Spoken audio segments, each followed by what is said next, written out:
नाजरीन अस्सलाम वालेकुम। आप देख रहे हैं पीस पब्लिक न्यूज़। आपका मेज़बान मोहम्मद यूनुस ताज। नाजरीन आज की ताज़ा खबर ये है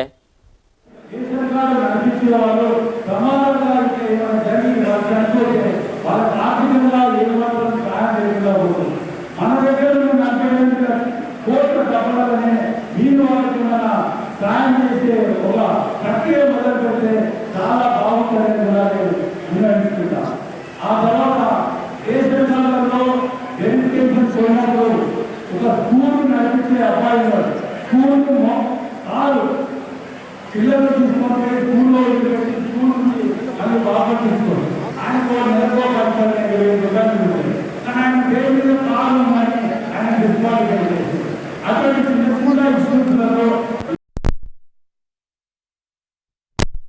ఆఫీసర్లకు దాన్ని కొద్దిగా లిబరల్గా ఉండాలని నేను విన్నవించుకుంటాను. చిన్న బిల్డింగ్ ఉంటే బిల్డింగ్ ఉంది కదా ఈయన రేషన్ కార్డు అవసరం లేదు అంటున్నారు. 4 అంతస్తులు 5 అంతస్తులు ఉన్న వాళ్ళు కూడా రేషన్ కార్డు ఉంది. కాబట్టి బీద ప్రజలకు ఏదైతుందో ఈ రేషన్ కార్డు చాలా అవసరం. కాబట్టి ఇటువంటి పెట్టి రిజెక్షన్ చేయకండి అని కూడా నేను ఈ సభాముఖంగా కోరుతా ఉన్నాను. ఈ మన అన్న పొన్నం ప్రభాకర్ అన్న అసెంబ్లీలో కానీ బయట కానీ బీసీలు బడుగు బలైన వర్గాల గురించి చాలా పోరాడుతూ ఉన్నాడు. దాన్ని కూడా మళ్ళీ ఒకసారి ధన్యవాదాలు తెలుపుతున్నా. కానీ మీరు 42% బీసీ రిజర్వేషన్ ఇచ్చినాకనే ఎలక్షన్స్ పెట్టండి. ఆ బీసీ రిజర్వేషన్ను 9th షెడ్యూల్లో చేర్పించిన తర్వాతనే మీరు ఎలక్షన్స్ పెట్టండి. అతి త్వరలో మా మున్సిపల్ కార్పొరేషన్స్ కూడా ఎలక్షన్స్ వస్తున్నాయి. కాబట్టి ఇవన్నిటిని వివరణలో తీసుకొని మీరు మా అంబర్పేట ప్రజలందరినీ కూడా తెలుపగలరని కోరుతా ఉన్నాను. ధన్యవాదాలు. Thank you. ఇక్కడ మీరు ఎవరు కూడా రేషన్ కార్డు లేదు, రేషన్ కార్డు రాలేదని మీరు కించపరుచుకుంటూ పోకండి, బాధపడుకుంటూ పోకండి. అందరికీ రేషన్ కార్డు ఇచ్చే ప్రామిస్ నేను చేస్తూ ఉన్నాను. కాబట్టి ఎవరు కూడా బాధపడద్దు. Thank you. అంబర్పేట నియోజకవర్గ అక్క చెల్లెలకు, అన్నా తమ్ములందరికీ నా పేరున హృదయపూర్వకంగా నమస్కారాలు. వేదిక మీద ఉన్న పెద్దలు హనుమంతరావు గారు, అదేవిధంగా గౌరవ శాసనసభ్యులు కాలేరు వెంకటేష్ గారు, సోదరుడు బలమూరు వెంకట ఎమ్మెల్సీ గారు, రోహిన్ రెడ్డి గారు, గౌరవ కార్పొరేటర్లు, గౌరవ జిల్లా కలెక్టర్, గౌరవ అడిషనల్ కలెక్టర్, సివిల్ సప్లై అధికారులు, జిహెచ్ఎంసీ అధికారులు, ఇక్కడ విశేష పాత్రికేయులు, అదేవిధంగా అంబర్పేట నియోజకవర్గ పెద్దలందరికీ పేరున నమస్కారాలు తెలియజేస్తా ఉన్నాను. నిన్న శ్రావణ శుక్రవారం శ్రావణ మాసం వచ్చేదాకా ఆషాఢ మాస బోనాల పండుగ జరిగింది. నిన్నటి నుంచి హైదరాబాద్ లో రేషన్ కార్డుల పంపిణీ పండుగ జరుగుతూ ఉంది.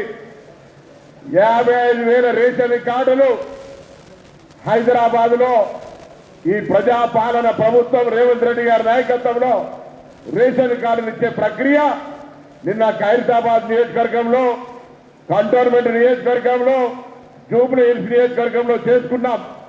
ఇవాళ ముషీరాబాద్, అంబర్పేట, సికింద్రాబాద్ నియోజకవర్గాల్లో చేస్తా ఉన్నాం.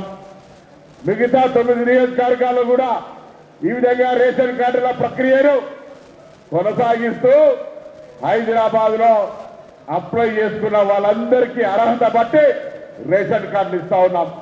ఈ సందర్భంగా ఇప్పుడే గౌరవ శాసనసభ్యుడు వేదిక మీద ఉన్న నాయకులందరూ చెప్పినారు, రేషన్ కార్డుల పంపిణీ ప్రక్రియ ఓ నెల రోజుల కొరకు, వారం కొరకు కాదు. ఎప్పుడు ఎవరికి కొత్తగా రేషన్ కార్డుల అవసరం పడుతుందో ఆ అప్లికేషన్లు చేసుకునేటువంటి ప్రక్రియ ఇది నిరంతరంగా కొనసాగుతుంది. అదేవిధంగా కొత్తగా ఈ ఊరికి కోడలు వస్తే ఆ ఇంట్లో కోడలు పేరును నమోదు చేసుకోవడానికి కూడా ఇబ్బందికరం ఉండే కాలేరు వెంకటేష్ గారు ఏమనుకోవద్దు. 10 ఏళ్లలో కనీసం నూతన సభ్యుల ఎంపిక కూడా కానటువంటి పరిస్థితి. ఏది ఏమైనా ఇలా మీ అందరి ఆశీర్వచనతో ఏర్పడ్డ ప్రభుత్వం తప్పకుండా నూతన రేషన్ కార్డులు రాజకీయాలకు అతీతంగా ఎక్కడ ఏ కుల మత సంబంధాలు లేకుండా అర్హత ఆధారంగా రేషన్ కార్డులు అప్లై చేసుకుంటే రేషన్ కార్డులను ఇచ్చే కార్యక్రమం చేస్తా ఉన్నాం. కొంత ఇంటర్నల్గా ఈ chief registering officer, revenue, GHMC, civil supplies శాఖల మధ్యలో కొంత ఇబ్బంది ఉండే వెరిఫికేషన్. దాన్ని కూడా అధిగమించేయాలా, అందరినీ సమన్వయపరిచి అప్లికేషన్లన్నీ త్వరితగతిన వెరిఫికేషన్ చేస్తా ఉన్నాం.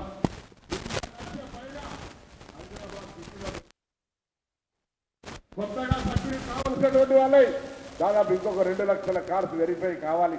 ఈ విధంగా అన్ని కూడా వెరిఫై చేసి అర్హత ఉన్నట్టయితే ఎటువంటి రాజకీయాల ప్రమేయం లేకుండా అందరికీ కూడా రేషన్ కార్డులు ఇచ్చేటువంటి ప్రభుత్వం ఇది సందర్భంగా మనవి చేస్తా ఉన్నా. అన్ని మంచి పెట్టిండు, పొన్న ప్రభాకర్ గట్టిగా మాట్లాడితే ఎందుకు అని మైక్ మాత్రం చిన్న పెట్టిండు మా వెంకటేశ్వర దగ్గర. ఏది ఏమైనా ఈరోజు ఈ ప్రభుత్వం ఇప్పుడే వెంకటేష్ గారు చెప్పినారు 42% రిజర్వేషన్ సాధించినాకనే ఎన్నికలు పోవాలని. 5, 6, 7 ఢిల్లీకి పోతున్నాం.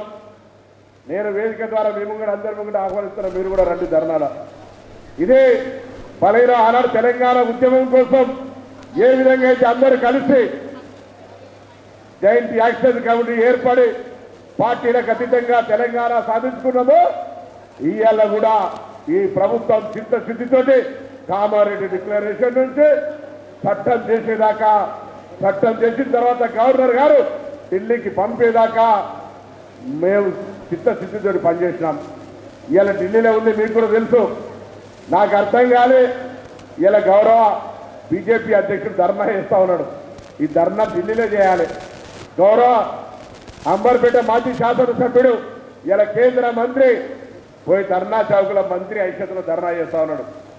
మీరు ఒక మాట చెప్తే, కేంద్రంలో ప్రధానమంత్రి గారికి చెప్తే ఇలా 42% రిజర్వేషన్ బిల్లు ఆమోదం పొంది తెలంగాణ ప్రజలకు, తెలంగాణ బీసీలకు న్యాయం జరుగుతుంది. కేంద్ర మంత్రిగా ఉండి ఇలా ధర్నా చౌకులో కూర్చునేది ఏందో నాకు అర్థం కాలే. రామచంద్రరావు గారు పక్కా బీసీ వ్యతిరేకి, కేంద్ర ప్రభుత్వం బీజేపీ మీద ఒత్తిడి తెచ్చి శాతనైతే ఢిల్లీలో ధర్నా చేయండి, ఇక్కడ కాదు ధర్నా చేయాల్సింది. ఈ ప్రభుత్వం కామారెడ్డి డిక్లరేషన్ నుంచి మొదలుకుంటే ఇవాళ గవర్నర్ గారి ఆమోదం దాకా ప్రతిదీ అన్ని రకాల న్యాయపరంగా ఎటువంటి అవరోధాలు లేకుండా చేసినాం. మీరేమో రాజకీయం చేస్తా ఉన్నారు. శాసనసభలో మొత్తం చెప్పారు, శాసనసభలో బిల్లు పాస్ కావాలని సపోర్ట్ చేశారు. ఇప్పుడు ఫైల్ ఢిల్లీకి పోయి ఆమోదం పొందే సమయంలో ముస్లింల పేరు మీద ఈ యొక్క కడుపుల కత్తులు గుండెకేమో అలుముకుని ఉన్నట్టుగా ఉంది పరిస్థితి. ఇది నడవదు. ప్రజాస్వామికంగా ఆనాడు జాయింట్ యాక్షన్ కమిటీగా తెలంగాణ ఉద్యమం కోసం కొట్టాడినట్టు తెలంగాణ యావత్ బీసీలంతా ఐక్యమైతా ఉన్నారు. తప్పకుండా ఎస్సీ, ఎస్టీ, బీసీ మైనార్టీలు వేరే ఎవరికి వ్యతిరేకం కాదు, వాళ్లకు రావాల్సిన న్యాయపరమైన హక్కు కొరకు అడుగుతా ఉన్నారు. సరే, అదే సందర్భంలో మరొకసారి వేదిక ద్వారా ఆ మహాను నాయకులకు కోరుతానా, మీ స్థాయిని ధర్నా చౌక దగ్గర తీసుకోకూరి మీరు మా వెంట రండి. వీళ్ళు ఎందుకు పాస్ కాదో నరేంద్ర మోడీ గారిని అడుగుదాం, భారతీయ జనతా పార్టీని అడుగుదాం. కానీ మీరు కేంద్రంలో అధికారం నుండి మీరు ధర్నా చేస్తే నవ్వుదునా అన్నట్టుగా ప్రజలు మిమ్మల్ని చూసి నవ్వుకుంటున్నారు అనే మాట కూడా ఈ సందర్భంగా మనం చేస్తాను. ఇక రాష్ట్ర ప్రభుత్వం ఈరోజు మీ అందరికీ తెలుసు, పెద్దవాళ్ళకు మాత్రమే పరిమితమయ్యేటువంటి దొడ్డు బియ్యం నుంచి సన్న బియ్యం ఇస్తా ఉన్నాం. ఈ కొత్త రేషన్ కార్డులకు కూడా ప్రతి మనిషికి 6 కిలోల సన్న బియ్యం ఇస్తా ఉన్నాం. అంతేకాదు, అడిగిన వాళ్ళందరికీ రేషన్ కార్డులు ఇస్తా ఉన్నాం. 200 యూనిట్ల కరెంటు ఫ్రీ ఇస్తా ఉన్నాం. ఇప్పుడే పెద్దలు చెప్పినారు 85% పేదలు అంటే 200 యూనిట్ల లోపల వాడుకునే అందరికీ ఎటువంటి వివక్ష లేకుండా 200 యూనిట్ల ఉచిత విద్య ఇస్తా ఉన్నాం. మొన్ననే ఆర్టీసీ 200 కోట్ల ప్రయాణాలు మహిళలతో ఉచితంగా జరిపి ఒక వేడుక జరిపినాం. 200 కోట్ల మంది మహిళలు ఆర్టీసీ బస్సులు ఇలా ఉచితంగా వాడుకున్నారు. అది 6,800 కోట్ల విలువ. అటువంటి మహిళా అక్కా చెల్లెలకు అవ్వగారింటికి వెళ్ళాలన్నా, అత్తగారింటికి వెళ్ళాలన్నా, దావహాలకు వెళ్ళాలన్నా, బడికి పోవాలన్నా ఇవాళ ఆర్టీసీ బస్సు ఎక్కితే యాప్సే బస్సుకి ఉచితంగా పోయే అవకాశం కల్పించినాం. అదేవిధంగా 9 రోజుల్లో 9,000 కోట్లు రైతులకు రైతు భరోసా ఇచ్చి ఊర్లలో వ్యవసాయాన్ని పండుగలాగా పెట్టుబడి పెట్టుకునే విధంగా చేసినాం. అంతేకాదు ప్రతి పల్లెటూరులో నియోజకవర్గాల్లో మొట్టమొదటిసారి ఈ సంవత్సరానికి నియోజకవర్గానికి 3,500 ఇల్లు ఇచ్చినాం. ఒకవైపు ఇళ్ల పండుగ జరుగుతూ ఉంది, మరొక వైపు రేషన్ కార్డుల పండుగ జరుగుతూ ఉంది. ఈ విధంగా అన్ని కార్యక్రమాలు కొనసాగుతూ ఉన్నాయి. మన పిల్లలు చదువుకునే హాస్టళ్లలో ఈరోజు మెస్ ఛార్జీలు పెంచినాం. అనేక రకాల కార్యక్రమాలు చేస్తున్న ఈ ప్రభుత్వం తప్పకుండా ఒక్కసారి అందరూ గట్టిగా చప్పట్లు కొట్టి ప్రభుత్వాన్ని ఆశీర్వదించాల్సిందిగా కోరుతా ఉన్నా. సన్న బియ్యం 200 యూనిట్లు, ఉచిత బస్సు, రేషన్ కార్డులు, రైతులకు లాభం, మెస్ ఛార్జీల పెంపు, ఇట్లా చదువుకునేటువంటి పిల్లలకు 60,000 ఉద్యోగాలు. ఈ విధంగా ఇన్ని కార్యక్రమాలు చేస్తున్న ఈ ప్రభుత్వాన్ని నిండు మనసుతోటి ఆశీర్వదించమని కోరుతూ, ఇంకా మరొక్కసారి ఎవరైనా రేషన్ కార్డు అప్లై చేయని వాళ్ళున్నా, రేషన్ కార్డు రాకపోయినా, కుటుంబ సభ్యుల పేర్లు ఇంకా మీ కొత్త రేషన్ కార్డులో ఎక్కాలన్నా దయచేసి అప్లికేషన్ పెట్టుకోండి. వెంటనే పరిశీలన చేసి వారందరికీ అర్హతను బట్టి ఇవ్వడం జరుగుతుందనే మాట కూడా మనవి చేస్తూ మరొక్కసారి అందరికీ హృదయపూర్వకంగా నమస్కారాలు, ధన్యవాదాలు తెలియజేస్తా ఉన్నాను.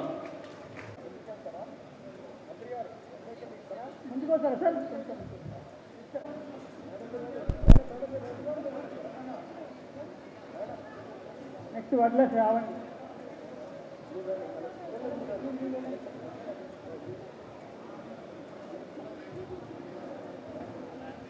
వడ్ల శ్రావణి గారు.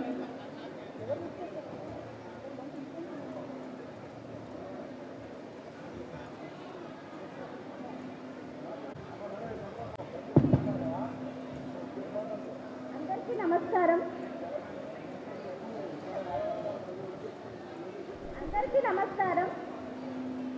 నాకు రేషన్ కార్డు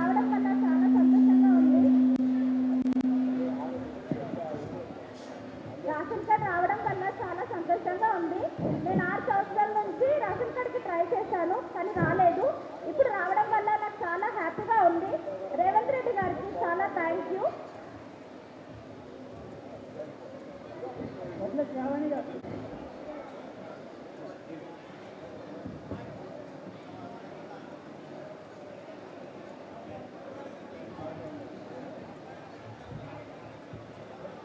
అందరికీ